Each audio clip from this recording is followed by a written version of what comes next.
Today's episode brings together 7 of the most disturbing and widely discussed true crime cases from Alberta. From shocking disappearances to calculated acts of violence and haunting cold cases, each story left a lasting impact on families, investigators, and communities across the province. In this long-form Canadian true crime compilation, we move case by case through the timelines, the investigations, and the courtroom outcomes, examining what happened, what was uncovered, and the questions that still linger. If you have any specific cases that you want us to cover in an upcoming video, please comment them down below. On the morning of July 3rd, 2010, Lyle and Marie McCann locked the door of their home in St. Albert, Alberta, and began a trip they had taken many times before. They were both in their late 70s, married for nearly 60 years, and well known among family and friends for their love of road travel. Lyle was a retired long-haul truck driver who trusted highways more than maps, while Marie carefully planned the details, from fuel stops to meals. This trip was meant to be simple and familiar. They were driving west to British Columbia to visit family and enjoy the summer, with no sense that this journey would be their last. The couple traveled in their white Gulfstream motorhome, towing their green Hyundai Tucson behind it. Security cameras later showed them stopping for fuel and supplies, calm and unhurried, moving with the confidence of people who had done this many times before. Nothing about their behavior suggested fear, stress, or trouble. To everyone who saw them that day, Lyle and Marie looked like any other retired couple heading out for a seasonal vacation.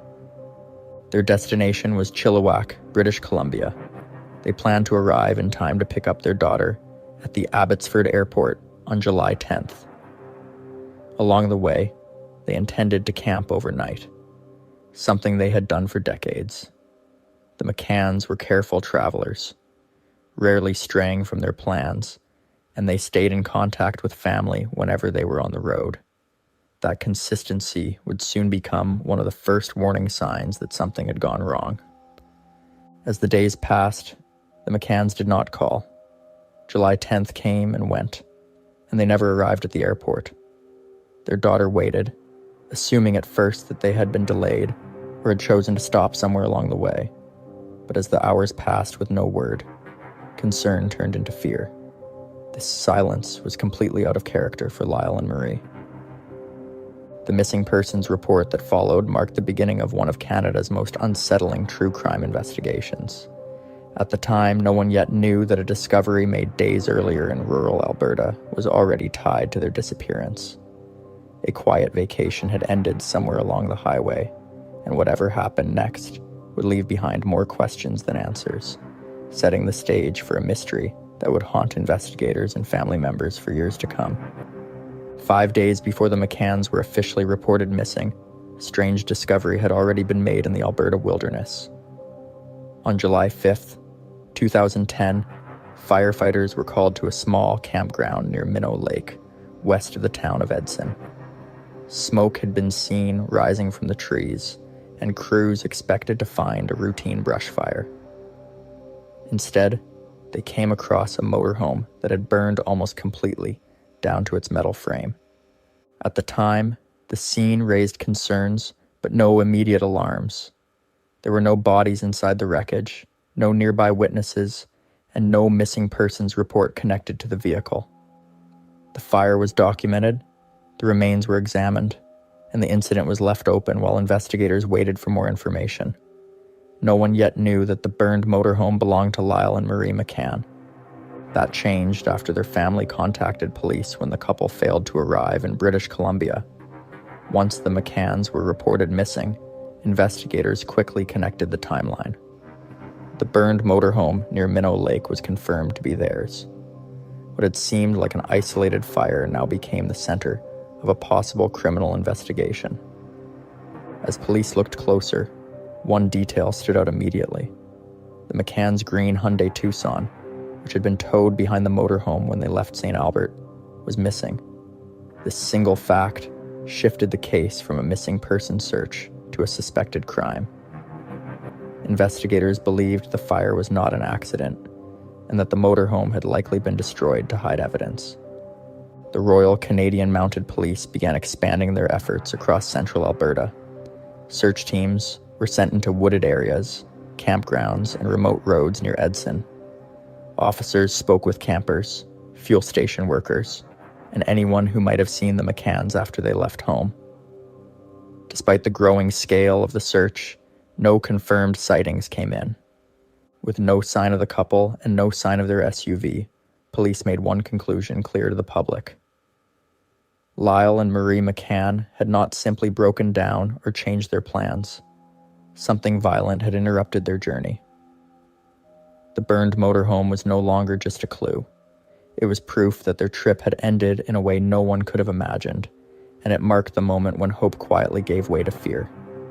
As the search intensified, investigators focused on the one piece of the McCann's journey that had completely vanished. The green Hyundai Tucson that had been towed behind their motorhome was still missing, and police believed it held the key to understanding what had happened. Without the vehicle, there was no clear trail showing where the couple had gone after the fire near Minnow Lake. On July 16th, 2010, that changed. The Hyundai Tucson was found abandoned in a remote, wooded area east of Edson. It had been driven off the road and left hidden among trees, far from main highways. For investigators, this discovery was a turning point. The vehicle was immediately secured and examined by forensic teams. Inside the SUV, police found evidence that confirmed their worst fears. Items belonging to Lyle and Marie McCann were still inside, but the couple themselves were gone. Forensic testing revealed fingerprints and DNA that did not belong to either of them. This meant someone else had been inside the vehicle after the McCanns disappeared. At the same time, witnesses began coming forward. Several people reported seeing a man driving a vehicle matching the description of the McCann's Hyundai in the days after the motorhome fire. Tips pointed toward a man living on the fringes of the area, known to survive in camps and abandoned sites near Edson. Police publicly identified a person of interest soon after. He was Travis Edward Vader, a man with no fixed address who was already known to local authorities. Investigators believed he had been moving through the area at the same time as the McCanns and may have crossed paths with them during their trip. As police dug deeper, another disturbing detail emerged. Records showed that the McCann's cell phone had been used after they were believed to be missing. The activity did not match their normal behavior and appeared to have occurred after their journey should have continued west. This suggested someone else had access to their belongings. By the end of July 2010, the case had shifted again, and what began as a disappearance had now become a full homicide investigation. The burned motorhome, the abandoned SUV, and the growing trail of evidence all pointed in one direction.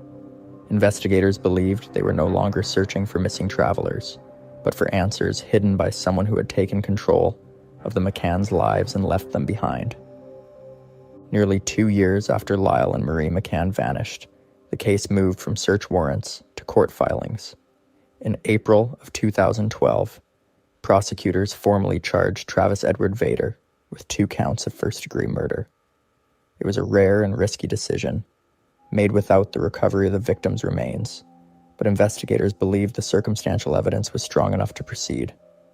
What followed was a long and painful delay.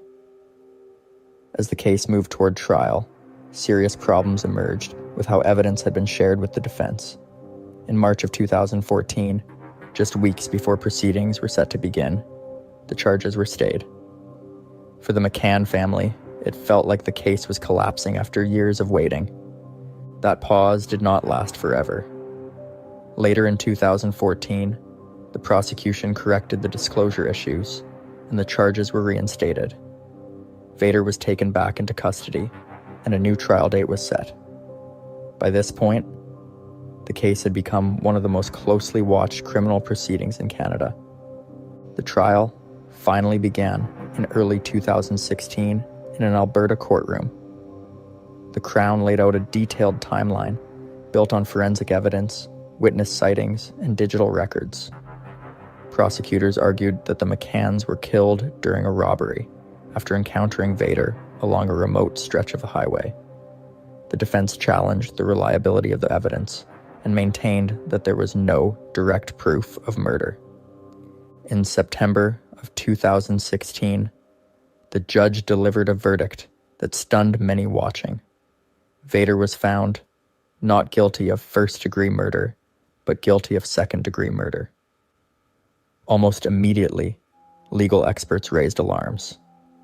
The decision relied on a section of Canadian law that had already been ruled unconstitutional decades earlier. Within weeks, the ruling was corrected.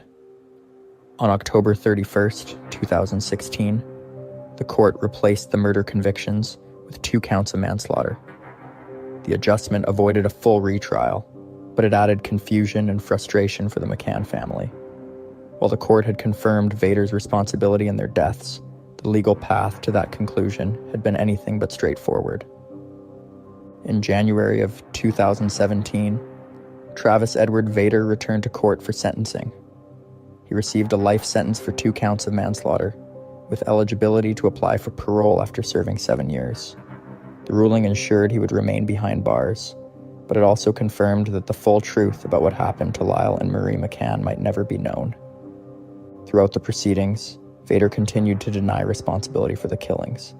He refused to say where the McCann's bodies were left, offering no information that could bring their family closure. His silence became one of the most painful elements of the case, leaving loved ones unable to recover their remains or lay them to rest. The McCann family, particularly their son Brett, turned their grief into advocacy.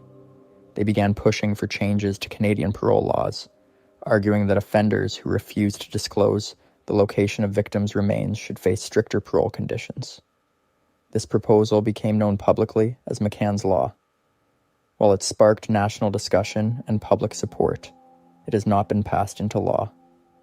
Years later, the case returned to public attention as Vader became eligible for parole. In December of 2024, he appeared before the Parole Board of Canada for a day parole hearing. The board denied his request, citing his lack of accountability and the ongoing risk he posed. Once again, the McCann family faced the emotional toll of reliving the case, knowing future hearings would follow. Today, the disappearance of Lyle and Marie McCann remains one of Canada's most haunting unresolved mysteries. The courts determined who was responsible for their deaths, yet the most important answers are still missing. Where they were taken, how their final moments unfolded, and where they now rest remain locked behind one man's silence. The case stands as a stark reminder that justice does not always bring closure. Even with a conviction, unanswered questions can linger for decades. For the McCann family, and for many Canadians who followed the case, the search for truth did not end in a courtroom. It continues in the quiet hope that one day, the final piece of the story will finally be revealed. In the spring of 1977, a quiet patch of farmland outside the small community of Tofield, Alberta, became the center of one of Canada's most baffling mysteries. On April 13th, a couple went to an abandoned property near Lynbrook to remove a septic tank pump, expecting nothing more than a dirty but simple job. Instead, they uncovered a discovery that would puzzle investigators for decades. Hidden inside the tank, beneath layers of debris, was the body of an unidentified man. The Royal Canadian Mounted Police were quickly called to the scene. With limited equipment available, officers had to painstakingly empty the tank by hand using buckets, a grim and exhausting task. What they uncovered was unlike anything most officers had seen before. The remains were wrapped and bound, suggesting someone had gone to deliberate lengths to conceal the victim. It was immediately clear this was no accident. It was a carefully hidden crime. At the time, rural Alberta was sparsely populated, and the location of the septic tank added to the mystery. It was not the kind of place a stranger would stumble upon. Whoever left the man there had to be familiar with the property and confident the site would keep the secret buried. This raised the first big question for investigators. Was the crime tied to someone local? Or had the location been chosen because it was remote and isolated? The RCMP faced another immediate challenge. The victim carried no identification. His clothing, while examined, did not point to a specific missing person. There were no personal belongings to help identify him, and investigators could not even be sure of his background. Without a name, the case already felt impossible. As the investigation began, police gave the man a grim nickname that would linger for decades: Septic Tank Sam. The name would soon spread across Alberta, becoming a symbol of one of the province's darkest unsolved mysteries. For the community around Tofield, the discovery was shocking. Stories of the unknown man spread quickly, and whispers of what had happened traveled far beyond the rural roads where he had been found. Despite the strange circumstances, the discovery did not provide many answers. It raised more questions than it solved. Who was this man? Why had he been targeted? And most importantly, who had gone to such lengths to try to erase him from existence? These questions would hang over the case for years, as investigators faced one of the most puzzling starts to a homicide investigation in Alberta's history. Once the remains were recovered in April of 1977, the Royal Canadian Mounted Police began one of their most difficult investigations. They knew from the start that the man's death was not random. The way he had been hidden suggested planning and determination, and the condition of the body pointed to an effort to keep his identity secret. For investigators, the very first challenge was to determine who he was. The RCMP began by carefully documenting every piece of evidence. The man had been dressed in clothing that included denim jeans, a Levi's shirt, and imitation wallaby shoes. His teeth showed signs of extensive dental work, which investigators thought might be the key to identifying him.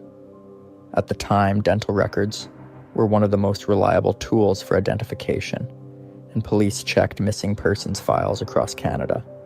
Unfortunately, no match was found. Adding to the difficulty, the original medical examination mistakenly described the man as Caucasian. This error would follow the case for years, leading investigators down the wrong path and ruling out people who might have otherwise been considered. In reality, the victim was of Indigenous background, but this would not be recognized until much later. That early mistake closed doors before the investigation even had a chance to move forward. The RCMP worked through possible connections to the Tofield area. The property where the body was found had been abandoned, but investigators believed whoever chose it had known the farm well. Rural properties are not easily accessed, and this one was even more secluded. Officers considered whether the person responsible was a local, someone familiar with the farmland, or a person who had visited the area often enough to feel confident it would not be disturbed.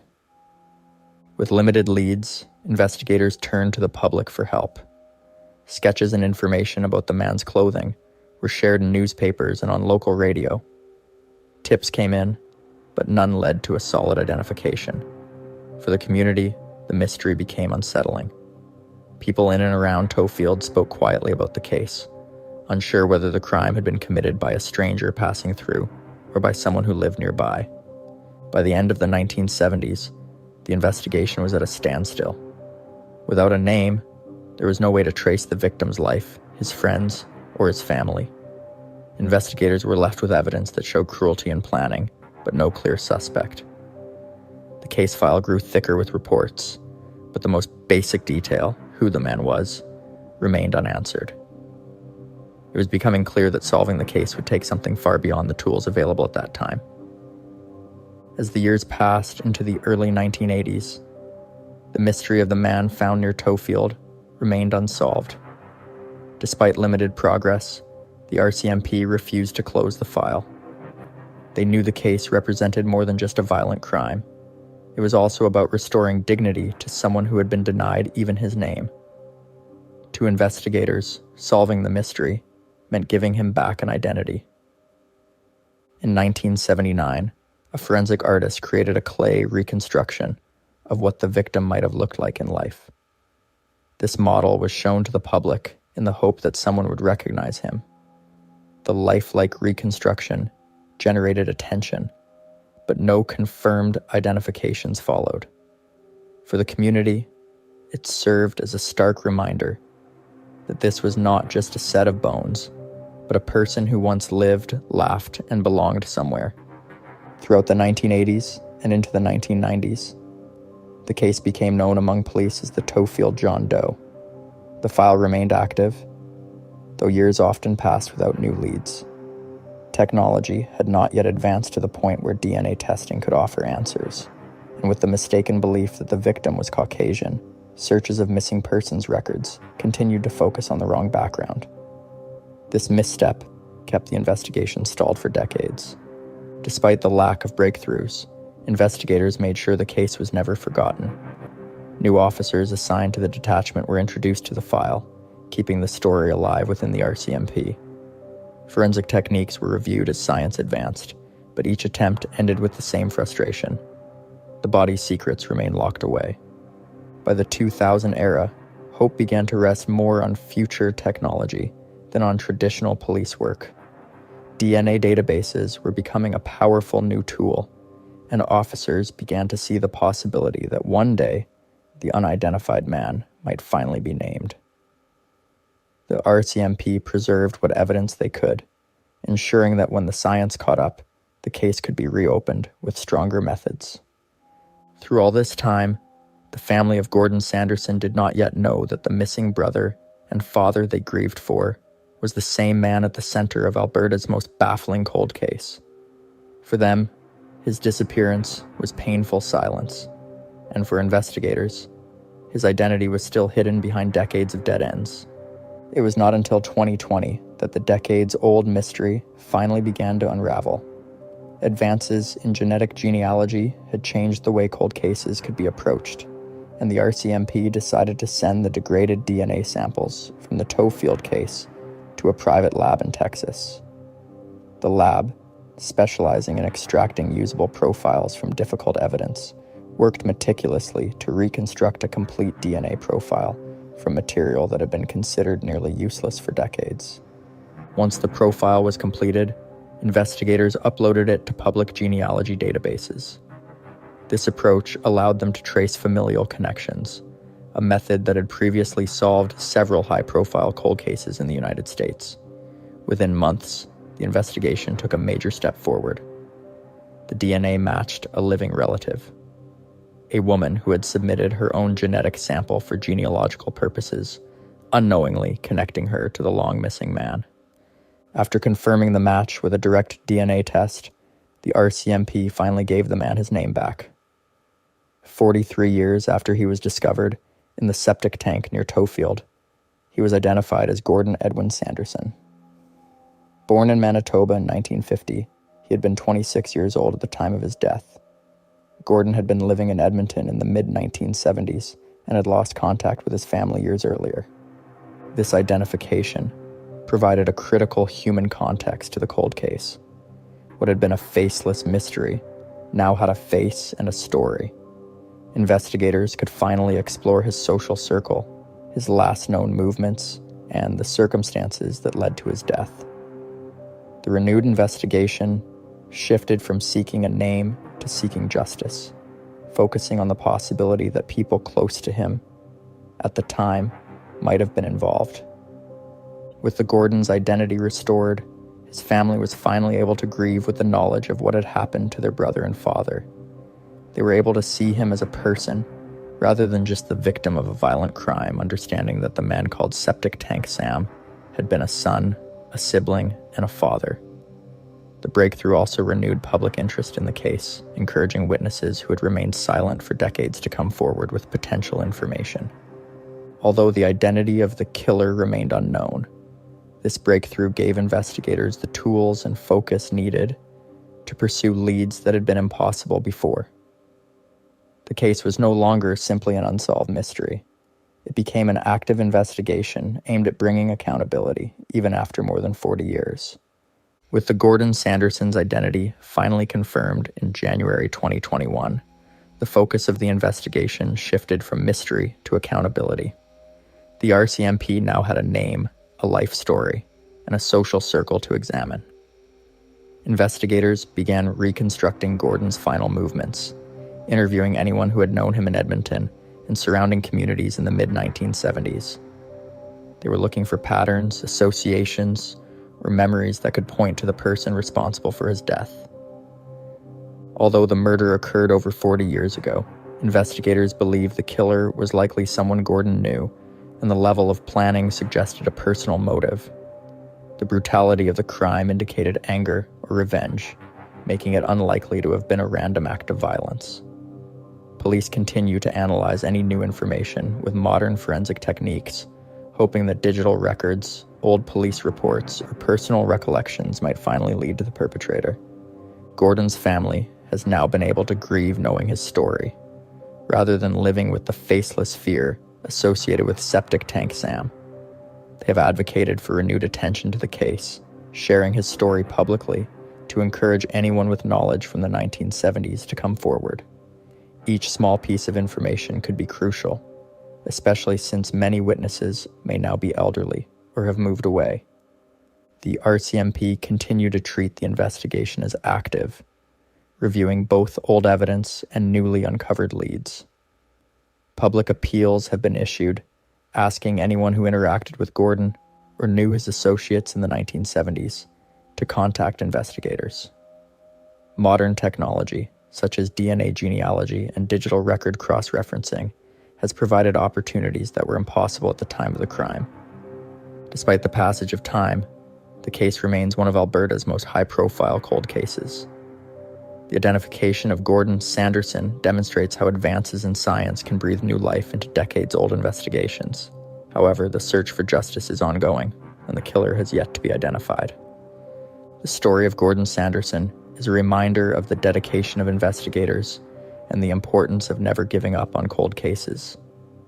It shows how persistence, combined with technology, can finally give victims a name, a story, and a chance for justice. While answers may have taken more than 40 years, the renewed investigation continues, holding hope that the person responsible will one day be held accountable. Edmonton, Alberta, early June of 2012. On the surface, Travis Baumgartner appeared to be an ordinary young man trying to make a living. At just 21 years old, he had recently started working for the global security company G4S, tasked with transporting millions of dollars safely between banks and ATMs. For his co-workers, he was a quiet presence, someone dependable enough to guard vast sums of cash. But beneath that calm exterior, trouble was quietly building. Baumgartner had been struggling with financial pressures. Debts totaling over $58,000 weighed heavily on him, owed to family, friends, and even his mother. On the night before his final shift, he argued with his mother over money, insisting that he would take care of things, but giving no hint of the violence he had planned. His bank account contained just 26 cents, stark contrast to the wealth he would later seize. Online, he displayed a dark side. While his dating profiles painted him as friendly and easygoing, his social media activity hinted at something more dangerous. Quotes from movies and cryptic posts suggested a fascination with chaos and unpredictability. These signals, subtle as they were, went unnoticed by colleagues and supervisors. On the night of June 14th, Baumgartner reported for his overnight route with a team of 5 guards. Their job was routine: move money securely between ATMs and banks across Edmonton. The crew included Eddie Reggiano, the driver, Brian Ilesic and Baumgartner in the back of the armored truck, and Michelle Shagelski and Matthew Schumann following behind in a secondary vehicle. Each member had experience and responsibility, but none suspected that one of their own would turn against them. That evening, Baumgartner carried his standard issue equipment: a revolver, keys to secure areas, and body armor. For most guards, these tools were shields and symbols of trust. For him, they became instruments of betrayal. As the night stretched on and the crew entered their first stops, the The stage was set for a violent, calculated act that would shock not only Edmonton, but all of Canada. Even in the quiet hum of city streets and the routine of handling money, the tension was invisible. To everyone else, it was just another shift, another night of work. But in those shadows, a young man with a mounting desperation was preparing to change lives forever. The line between protector and predator had already begun to blur. Just after midnight on June 15th, 2012, the G4S crew arrived at the University of Alberta campus in Edmonton. Their destination was a series of ATMs inside the Hub Mall, a location bustling with students and staff during the day, but silent at night. For Baumgartner and his team, it should have been a routine stop, a simple part of their overnight circuit. The long hallways and empty spaces gave no hint of the horror about to unfold. Inside the secure vault room behind the ATMs, 3 of the guards, Brian Alesic, Michelle Shigelski, and Matthew Schumann, began servicing the machines. Baumgartner followed, his revolver hidden beneath his jacket, and the vault door closed behind them. The room was small, windowless, and enclosed, leaving the guards completely exposed. Their backs were turned as they worked, focused on the task at hand, unaware of the imminent danger. In a calculated moment, Baumgartner turned on his colleagues. He fired his revolver at point-blank range, targeting each person in the room. The confined space amplified every sound, creating echoes that would later be described as chilling and surreal. He left the vault, closing the door behind him, and proceeded to the armored truck where the driver, Eddie Reggiano, was waiting. With cold efficiency, he shot the driver as well, before taking control of the vehicle. Once inside the truck, Baumgartner quickly transferred bags of cash to his own personal Ford F-150, parked nearby. The stolen money totaled over 300,000 Canadian dollars, a fortune for a 21-year-old who had been living paycheck to paycheck. With the truck now abandoned, he sped off into the night, leaving the scene in chaos. Emergency services were alerted when the first 911 calls reported shots fired, and paramedics and police raced to the Hub Mall. Inside the vault, the reality of the attack came into focus. Brian Ilasic and Michelle Shigelski had been killed, while Matthew Schumann survived despite serious injuries. The surviving guard became the key witness, the only person able to provide a description of the attack and the identity of the assailant. The city of Edmonton, already in shock, now faced the frightening truth. The violence had been committed by one of their own, an insider who knew the routines and weaknesses of the armored crew. Police quickly secured the area, collecting evidence and tracing the route of the stolen truck. Surveillance footage from nearby cameras helped establish Baumgartner's movements and direction of escape. The investigation revealed not just a robbery, but a meticulously planned betrayal, a scenario almost unimaginable in its coldness. By the early hours of the morning, the Edmonton Police Service understood the magnitude of what they were dealing with. Travis Baumgartner was now a fugitive, armed and dangerous, and the manhunt had officially begun. The city held its breath, knowing the perpetrator had intimate knowledge of both the crime scene and the security measures in place, making his capture a daunting challenge. As the sun rose on June 15th, 2012, Edmonton was in shock. The initial reports of the G4S shooting painted a picture of a brutal, carefully executed crime, and the reality that the perpetrator was an insider made the situation even more terrifying. Travis Baumgartner, just 21 years old, had become the most wanted man in the city. Police quickly mobilized a coordinated manhunt involving not only the Edmonton Police Service, but also neighboring municipal forces and the RCMP. Investigators had a clear profile. Baumgartner was armed, dangerous, and intimately familiar with the armored vehicle routes and security protocols. Officers established roadblocks and coordinated with highway patrols, checking for any suspicious vehicles leaving the area. The stolen G4S truck had been abandoned hours earlier, but the trail of his personal Ford F-150 led authorities across the city's outskirts. Surveillance cameras, witness statements, and license plate sightings became critical pieces of the investigation, as every detail was analyzed to predict his next move. Meanwhile, Baumgartner was on the run, moving with urgency but aware of the scrutiny. He had over 300,000 Canadian dollars in cash, which made him both a high-risk target and a fugitive with resources to evade capture. His planning extended to small actions meant to confuse authorities, but the extensive media coverage worked against him. News outlets broadcast his photo repeatedly, warning the public that he was armed and extremely dangerous. This attention, combined with real-time law enforcement coordination, kept pressure on him as he attempted to cross provincial lines. As the hours passed, investigators pieced together the timeline of his escape. Baumgartner had initially headed south, using familiar roads to navigate toward the border. Law enforcement focused on likely crossing points, anticipating he might attempt to enter the United States. Border agencies were briefed, watch lists updated, and checkpoints staffed. Meanwhile, police continued collecting evidence from the hub mall, photographing the scene, and cataloging ballistic and security data, which provided a detailed understanding of how the crime unfolded. During this tense period, a critical communication came from Baumgartner's mother. She contacted police to report finding a pile of cash on her kitchen table, roughly $64,000, with a note indicating her son's actions. Her plea for him to surrender peacefully highlighted the desperation surrounding the manhunt. Authorities recognized that family connections might be the key to negotiating his safe capture, but also understood that time was of the essence. By late afternoon, nearly 36 hours after the murders, tips and surveillance led officers to a crossing near Lyndon, Washington, just south of Langley, BC.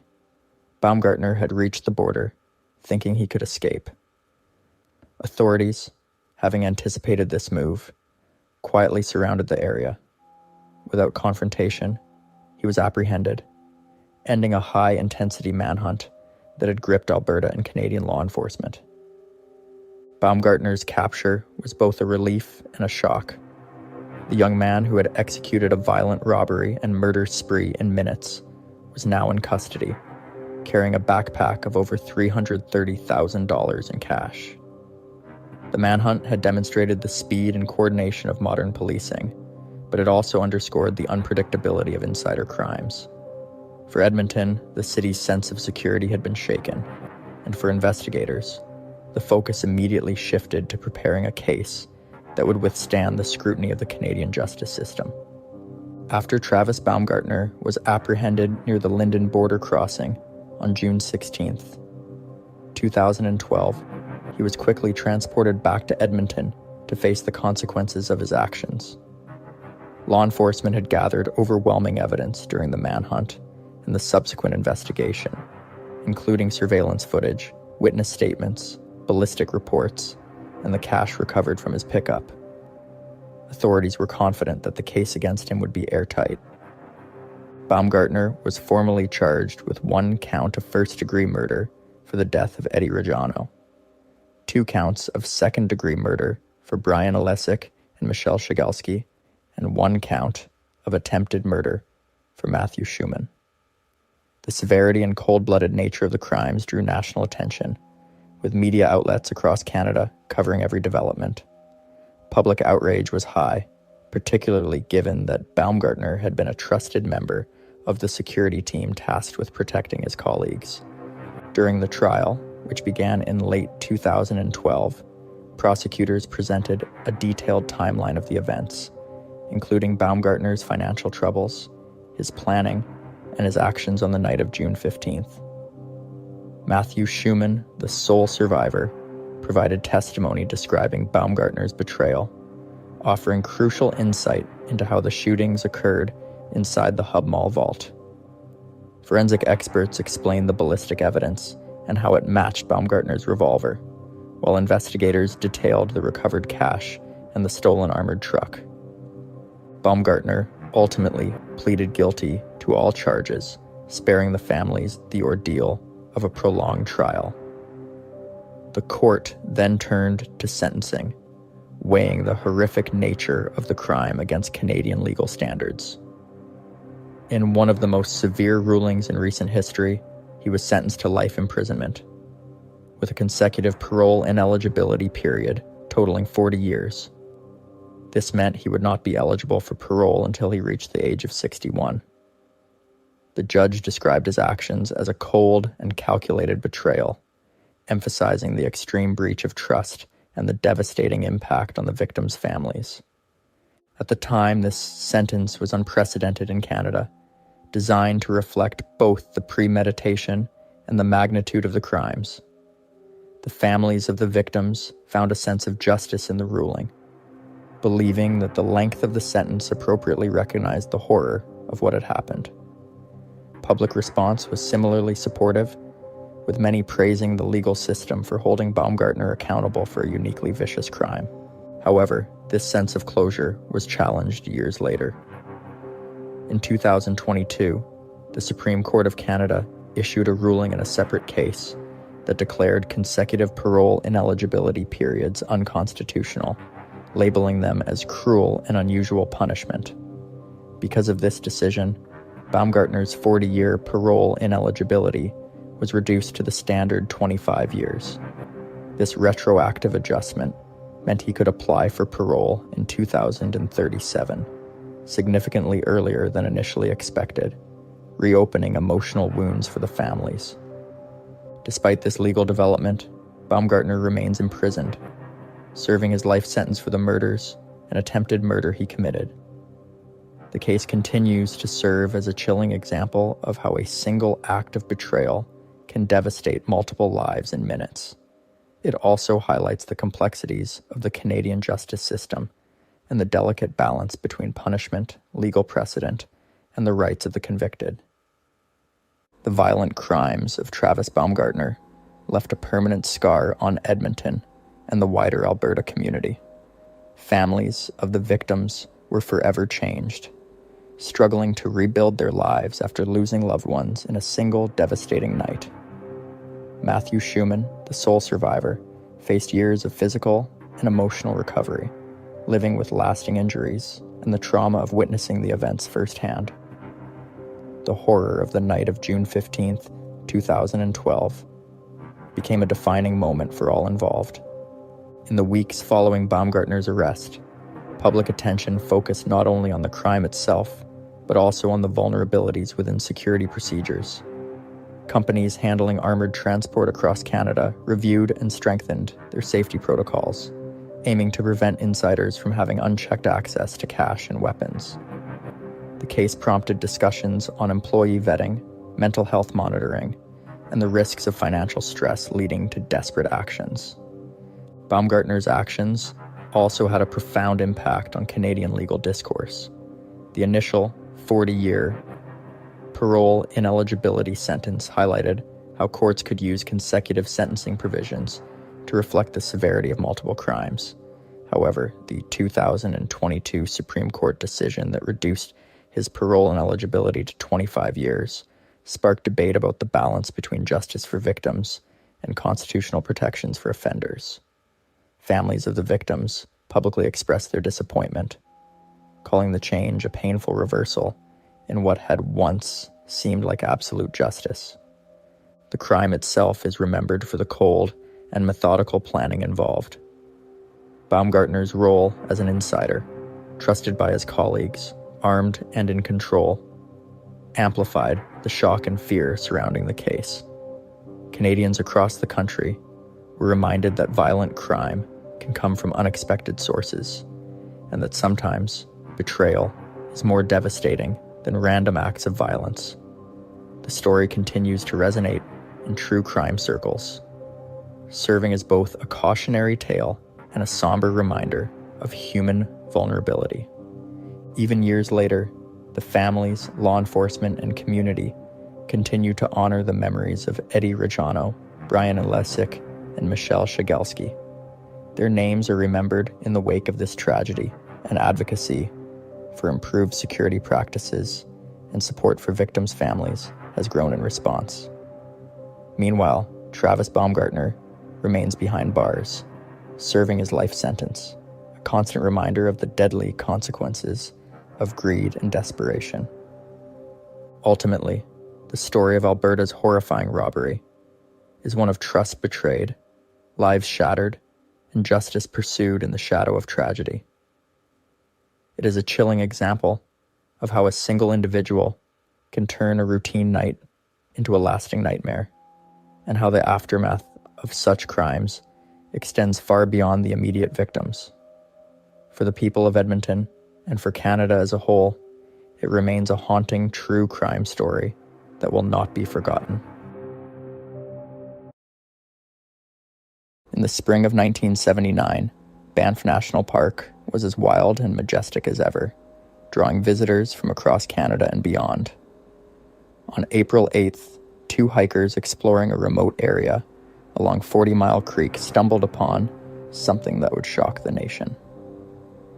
Halfway down a steep embankment, among rocks and forest debris, they found a human skull, partially exposed and weathered by the harsh mountain elements. Immediately, the Royal Canadian Mounted Police, or RCMP, were called to investigate the scene. As the officers scoured the area, they discovered additional skeletal remains, several vertebrae, ribs, a leg bone, and a right shoulder blade. The partial skeleton was quickly confirmed to belong to a young female, but beyond that, investigators had very little to go on. There were no clothes, no personal effects, and no identification. The isolation of the site, roughly 330 meters from the Trans-Canada Highway, meant that the remains had been hidden from casual hikers and passers-by, likely for months or even years. From the outset, authorities recognized this was not an accidental death. The combination of the remote location and complete lack of personal items suggested foul play. The RCMP launched a formal homicide investigation, but the woman remained a mystery. She had no name, no story, and no way for the world to recognize her. In a single moment, the serene wilderness of Banff had become the setting for a chilling, unsolved crime that would puzzle investigators for decades to come.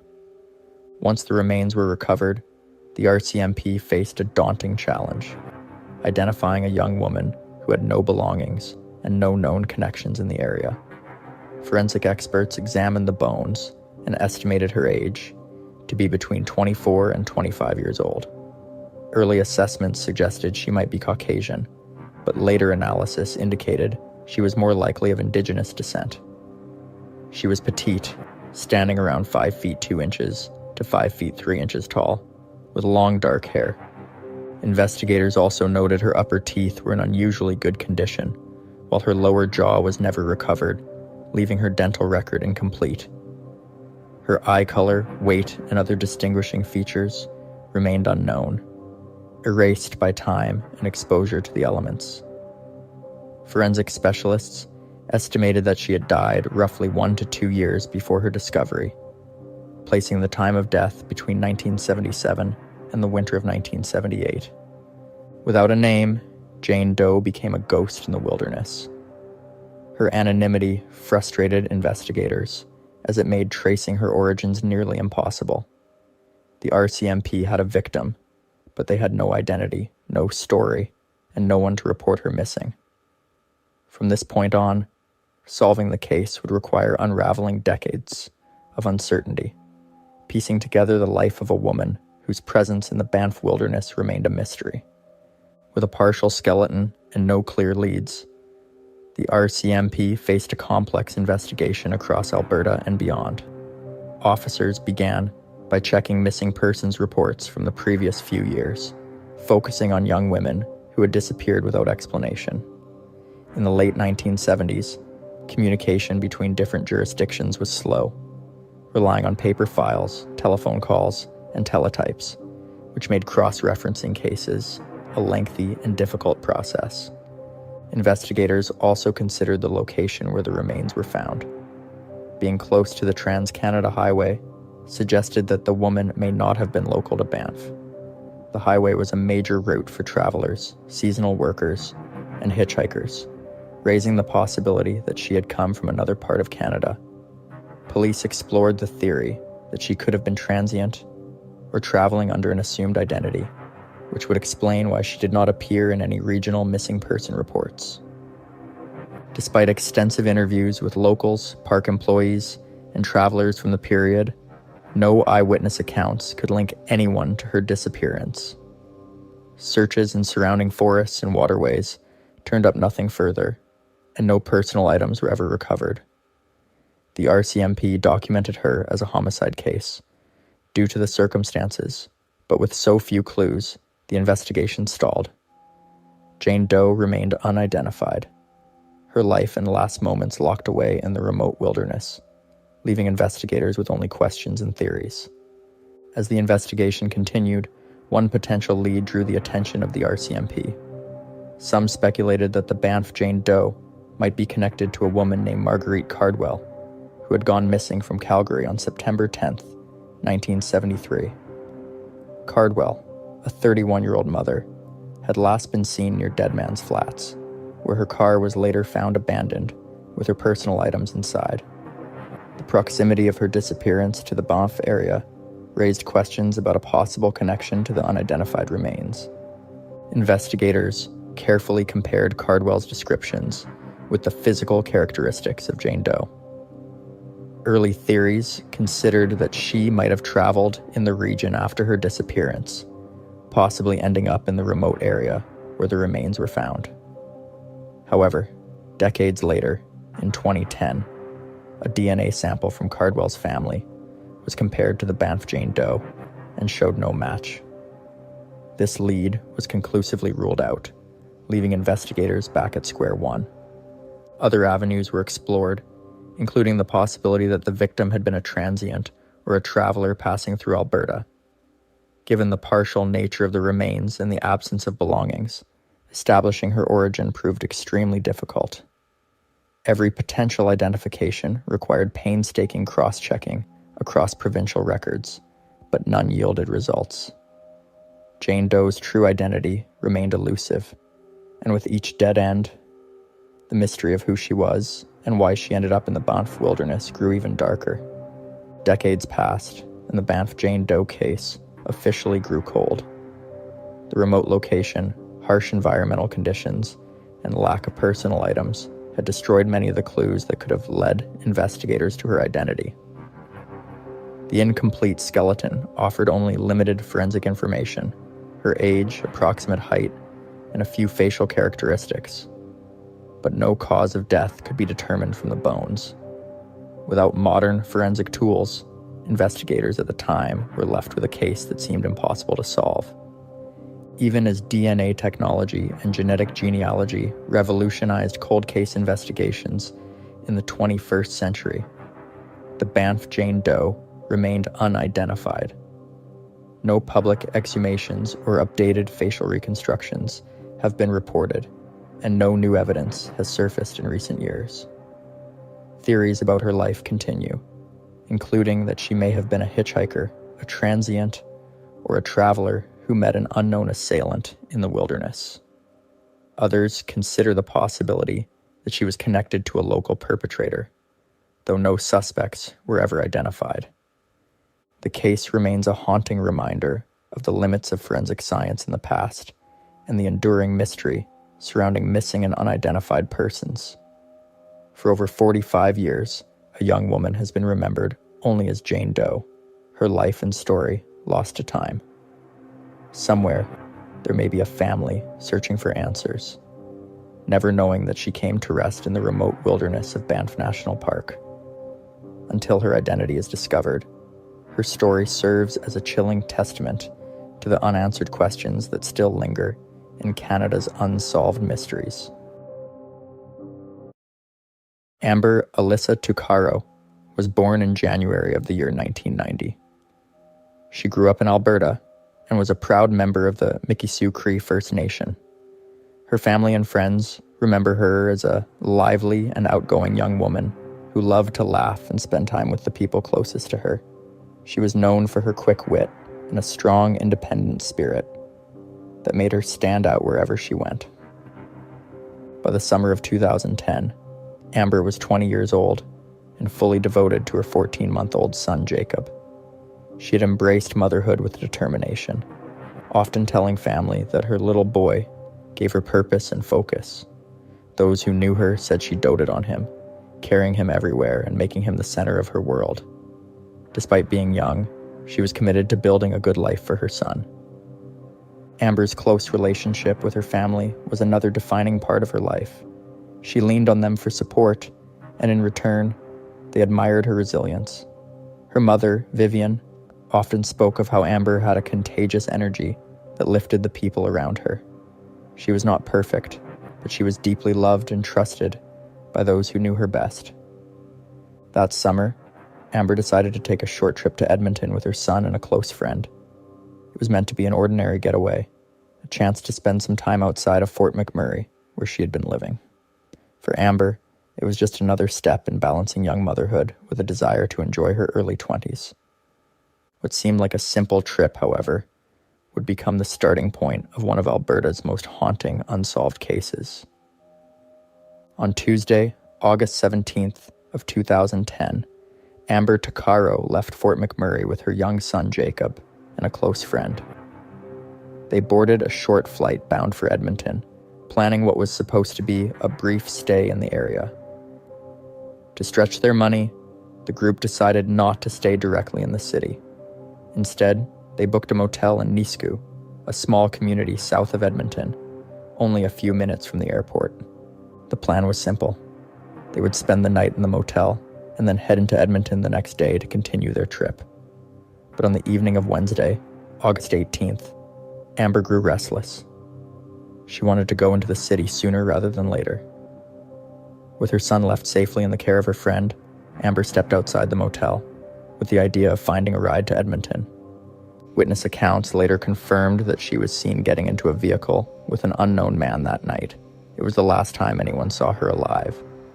By the next morning, when Amber did not return to the motel, her friend grew worried and phoned her mother, Vivian, to share her concerns. That call marked the beginning of the family's long search for answers. As investigators began piecing together Amber Tuccaro's final known movements, one crucial piece of evidence emerged, a phone call she made while inside the vehicle of the unknown man. At the time, Amber was speaking with her brother, who was incarcerated, meaning their call was automatically recorded. This decision to call her brother would later provide the most important lead in her case. The recording captured nearly 17 minutes of conversation between Amber and the unidentified man, but only about 1 minute has ever been publicly released. In that audio, Amber can be heard questioning the man about where he is taking her. He repeatedly insists that they are heading north toward Edmonton, but Amber's growing confusion and fear are clear. She challenges his directions, at one point exclaiming that he had better not be taking her somewhere she does not want to go. Police believe the man was lying to her, and that, instead of driving toward the city, he was heading south into rural parts of Leduc County. Amber's rising alarm is unmistakable in the recording, with her final audible question, "Where are we?" leaving a haunting echo of her last moments. For years, investigators have considered this audio to be the strongest clue in identifying Amber's killer. The voice of the man is distinct, and authorities have appealed to the public repeatedly, hoping that someone close to him would recognize it. Despite widespread media coverage and countless plays of the audio, the speaker has never been definitively identified, leaving a chilling mystery at the heart of the case. When Amber Tuccaro's family reported her missing on August 19th of 2010, they immediately sensed that her case was not taken seriously. Officers with the Royal Canadian Mounted Police in Leduc suggested she had probably gone out on her own and would soon return. This dismissive attitude delayed any meaningful search efforts during the most crucial early hours. Within just 10 days of her disappearance, an officer recommended that Amber be removed from the National Missing Persons database. That decision was based on unconfirmed information and created a devastating setback. For nearly a month, Amber was not even officially listed as a missing person. In those lost weeks, investigators failed to conduct interviews with potential witnesses or secure key evidence. Even Amber's personal belongings, left behind in the Nisku motel room, were mishandled. Instead of being preserved as evidence, they sat untouched for months before ultimately being destroyed. This meant that potential LUTs, such as fingerprints or DNA, were lost forever. The Royal Canadian Mounted Police did not begin interviewing those who might have had information until 4 months after Amber vanished. To the Tuccaro family, this delay showed a shocking lack of urgency. By the time the interviews began, memories had faded and possible witnesses were harder to locate. In the years that followed, complaints about the handling of Amber's case grew louder. Her family formally filed a grievance in 2014, leading to an independent review. That review, completed in 2018, described the investigation as deficient and inadequate. In 2019, a deputy commissioner of the Royal Canadian Mounted Police publicly apologized, admitting the investigation was not our best work. For Amber's family, the apology did little to ease their pain. To them, the failures represented more than mistakes. They symbolized a lack of respect and urgency for the life of an Indigenous woman. After 2 long years of waiting and searching, Amber Tuccaro's family finally received some answers. In August of 2012, the Royal Canadian Mounted Police released a brief, 1-minute clip of the phone call Amber had made while in the vehicle with the unknown man. The recording became a critical piece of evidence, providing the only audio of Amber in her final moments. Just a few days later, on September 1st of 2012, a group of horseback riders discovered a human skull in a rural field in Leduc County. Dental records later confirmed it was Amber Tuccaro. The location of her remains was not far from the back roads, where her phone call suggested she had been taken, bringing a heartbreaking clarity to the timeline of her disappearance. The discovery of her remains marked the beginning of a renewed investigation. Police continue to treat the case as an active homicide, seeking anyone who may have information about the man who drove her away.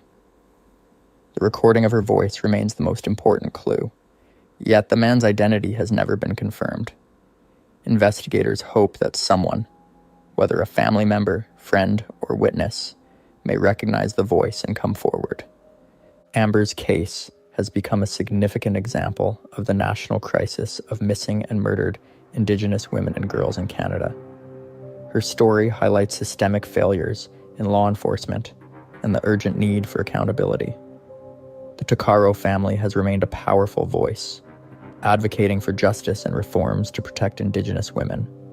Her brother, Chief Billy Joe Tuccaro, has stated publicly that the family wants all missing Indigenous women to be treated with the same urgency as any other citizen.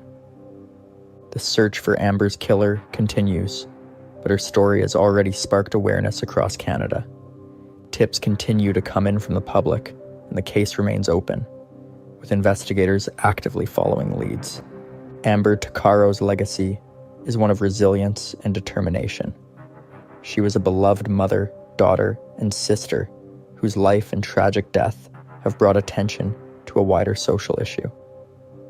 Her family's tireless advocacy ensures that her name and the call for justice will never be forgotten. The hope remains that one day, someone with the truth about what happened to Amber will step forward and finally bring closure to her family. In the quiet farming communities of central Alberta, John Etter Clark was known as a man who had done everything right. He was born in the town of Stettler on March 29, 1915, and grew up surrounded by prairie land, hard work, and strong community values. As a young adult, Clark became a school teacher and later took on farming full-time, eventually working a large family farm near the small hamlet of Erskine. To neighbors and colleagues, he appeared steady, dependable, and deeply rooted in rural life. Clark married Margaret Dinwoody in the late 1940s, and together they built what looked like a stable family life. They had 4 young children, and from the outside, the household appeared ordinary and respectable. Clark was active in community affairs, attended church, and was often described as polite and approachable. Nothing about his public behavior suggested danger or instability. His ambitions soon moved beyond farming.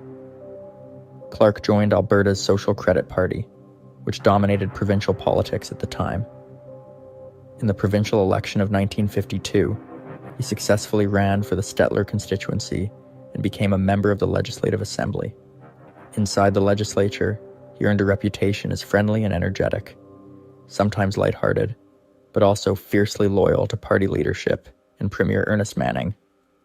He was not a fringe figure, he was trusted. By the mid-1950s, Clark's political career appeared secure and rising.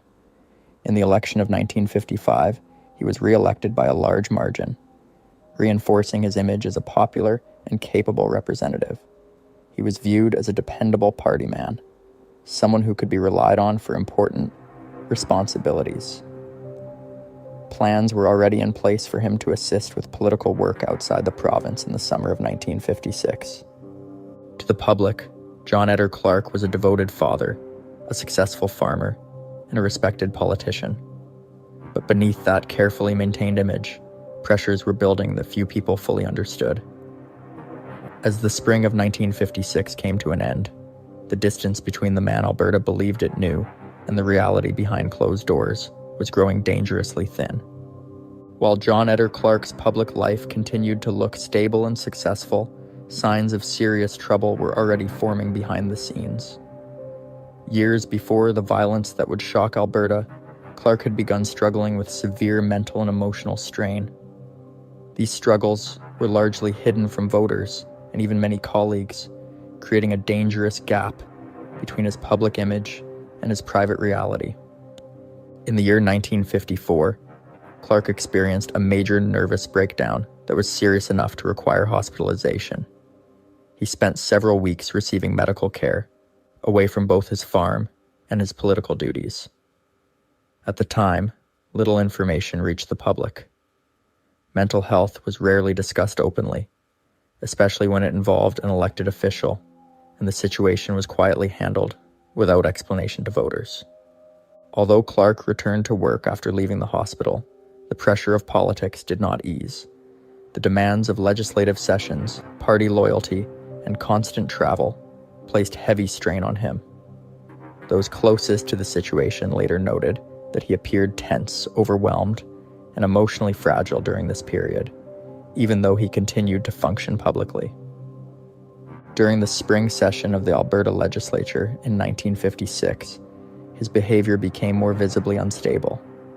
On at least one occasion inside the legislature, Clark reportedly became emotionally overwhelmed during a heated exchange and broke down in front of others. Instead of being removed from his duties or publicly supported, the incident was quietly minimized. Members of the government discouraged public discussion, allowing Clark to continue working, despite clear warning signs.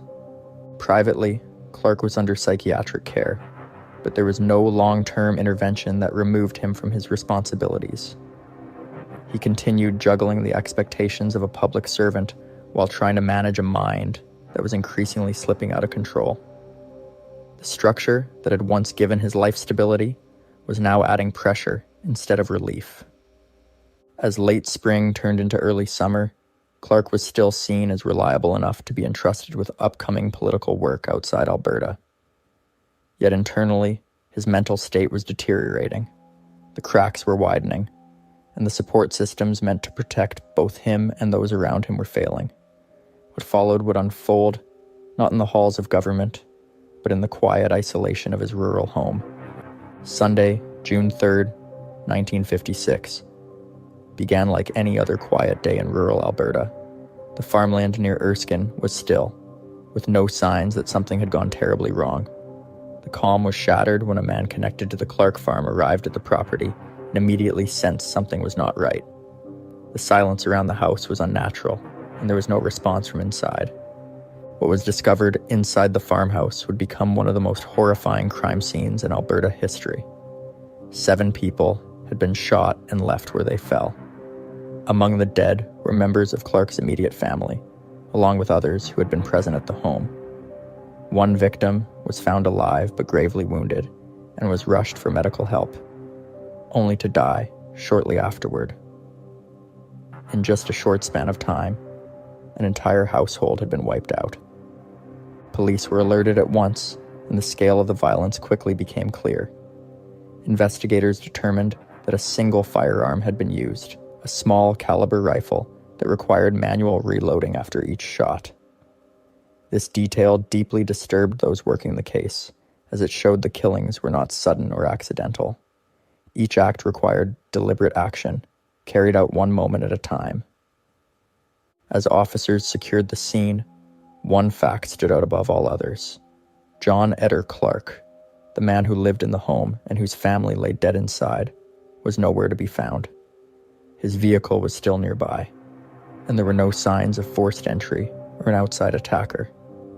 Almost immediately, authorities realized they were dealing with more than a domestic tragedy. A sitting member of Alberta's legislature had vanished, and all evidence pointed toward him as the person responsible. News spread rapidly across the province. Shock turned into fear as people learned that a trusted public figure was missing following a mass killing. The question was no longer what had happened inside the farmhouse, but where John Etter Clark had gone, and whether he posed further danger. As daylight faded over the prairie, Alberta braced for what came next. With John Etter Clark missing and 7 people dead, authorities moved quickly. The Royal Canadian Mounted Police launched an intense search across the farmland surrounding Erskine. The case drew immediate national attention, not only because of the scale of the killings, but because the suspect was an active member of Alberta's legislature. Time mattered, and officers feared Clark could still be alive and dangerous. The search operation expanded within hours. Dozens of RCMP officers combed fields, tree lines, and outbuildings across the surrounding area. Tracking dogs were brought in to follow any sign of movement away from the farmhouse. Officers on horseback searched terrain that vehicles could not reach, while an aircraft was used to scan the land from above. The quiet prairie that had once symbolized safety now felt exposed and tense. The manhunt did not last long. Later that same day, officers located Clark's body a short distance from the farmhouse near a dugout on the property. He was found alone, dressed in night clothing, with the rifle nearby. Investigators determined that he had taken his own life shortly after carrying out the killings. The discovery ended the search, but it did nothing to ease the shock spreading through Alberta. With the suspect confirmed dead, the investigation shifted from pursuit to understanding. Police secured the weapon and examined the scene carefully, confirming there was no evidence of another person being involved. There was no note, no message, and no explanation left behind. The answers many hoped for were not there. As details were released, the public struggled to process what had happened. A trusted elected official had destroyed his family and others in a single morning, then vanished into the nearby landscape. The search was over, but the most disturbing question remained unanswered. Why would a man with status, responsibility, and public trust commit such an act? That question would linger long after the prairie returned to silence. The full weight of what happened near Erskine settled in slowly, but its impact was immense. News that a sitting Alberta legislator had wiped out his own household and others left the province in disbelief. Communities across central Alberta mourned in silence, struggling to understand how such violence could come from someone they had trusted and elected. Funerals were held quietly, and the focus turned to the innocent lives lost rather than the man who caused their deaths.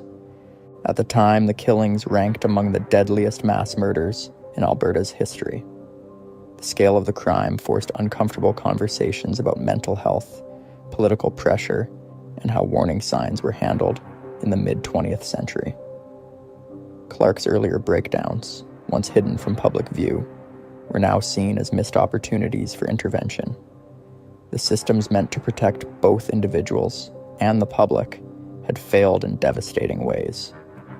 The case also left a permanent mark on Alberta's political history. John Etter Clark's career was erased almost overnight, his name no longer associated with policy or public service, but with unimaginable violence. His seat in the legislature became a symbol of how power and respect can hide deep personal collapse. Trust in public figures felt shaken, especially in small communities where leaders were often personally known. Decades later, the Clark family killings remain a grim reference point in Canadian true crime history. The case is often cited as an early example of what is now described as family annihilation, where a parent destroys their own household during a complete psychological breakdown. Despite investigations and historical analysis, no clear motive was ever established beyond his severe mental deterioration. What remains are unanswered questions and lasting grief. John Etter Clark left behind no explanation, only a trail of devastation that ended in a quiet patch of prairie land. The story serves as a chilling reminder that the most dangerous threats are sometimes hidden behind familiar faces, and that unchecked mental collapse can have consequences that reach far beyond one troubled mind. Rebecca Lynn Boutillier was born in Cape Breton, Nova Scotia, in the early 1970s. Her childhood began with a tragedy that would shape the rest of her life. When she was only 18 months old, her father died in a car accident, leaving her mother to raise her on her own. Looking for a fresh start, Rebecca's mother eventually moved west, settling in Calgary, Alberta, with hopes of building a better future for her and her young daughter. Those who knew Rebecca remembered her as a girl who was very close to her mother. They spoke often, and the bond between them was strong, forged in grief and the need to support one another. As she grew older, however, Rebecca began to keep parts of her life private, something her mother would later describe as a secret life. It was not unusual for young people in a new city to struggle with identity and direction, but for Rebecca, these struggles often carried higher risks. Despite the difficulties she faced, Rebecca experienced joy with the birth of her son in December of 1991. Becoming a mother at only 20 years old brought new responsibilities and dreams for the future. She wanted to provide stability and opportunities for her little boy, even while facing financial challenges. Those close to her described her as a young woman trying to balance hope for a better future with the harsh realities of her circumstances. By 1993, Rebecca was navigating the streets of Calgary during a time when the city was grappling with issues of crime and economic change. Many young women in similar positions found themselves in dangerous environments, trying to earn enough to survive. For Rebecca, these circumstances placed her at risk in ways that neither she nor her family could have imagined. Her story begins as one of resilience, a young mother determined to raise her son while confronting the shadows of past loss and present hardship. But the choices she made to provide for her child and the dangers of the world around her would ultimately lead her into the path of something far more sinister. On February 12th, 1993, 20-year-old Rebecca was seen for the final time in downtown Calgary. Witnesses place her near the intersection of 3rd Avenue and 4th Street Southwest, wearing a distinctive black suede jacket with a brass buckle at the waist. One woman working the same area later told police she believed Rebecca got into a blue sedan that evening. That vehicle became central to the investigation. If the model or driver could be traced, it might reveal a key lead. Her disappearance came without warning. No report of a fight. No known plans that evening. No messages explaining where she would go. For hours after she vanished, family and friends had no idea what had happened. She did not return home, she made no calls, and she left no clear trail. The missing purse, boots, and jacket added to the mystery. Items she was known to be wearing that night never surfaced. By the next morning, concern had turned to fear. The Calgary Police Service began a formal missing person inquiry, treating the case not as a simple absence, but as something far more sinister. This decision would prove critical for how indicators of violence and foul play were handled in the coming investigation. After nearly a month without answers, the search for Rebecca took its darkest turn. On March 11th, 1993, her remains were discovered in a field just east of McKnight Boulevard and 68th Street, northeast in Calgary. The location was beside a pile of discarded roofing shingles. That detail struck investigators as ominous and deliberate. Because the area was near a busy roadway, rather than deep wilderness, it suggested a killer with boldness and confidence. The autopsy confirmed that Rebecca had died by stabbing, a violent act that left no question about the cause of death. Some items that should have been with her that night were never found. Her black suede jacket, the boots she wore, and her purse remained missing. Investigators believe the missing items may have been taken by the perpetrator as trophies or souvenirs. Nearby Rebecca's body, officers found a pile of clothing that did not belong to her. That clothing was later traced to a woman working the streets who reported being attacked during a bad date in a vehicle. The woman, understandably fearful, refused to fully cooperate, leaving investigators with a tantalizing lead but little to follow. The combination of clues, the missing jacket and boots, the foreign clothing, the exposed location, painted a chilling portrait of someone who planned the crime and wanted parts of it to be seen. Yet those parts also obscured identity. The evidence was unsettling and partial, leaving investigators facing a murder scene with many questions but few certainties. In the months after Rebecca's body was discovered, Calgary police faced a deeply troubling case. Detectives believed she had been the victim of a predatory killer who may have been targeting women in the city.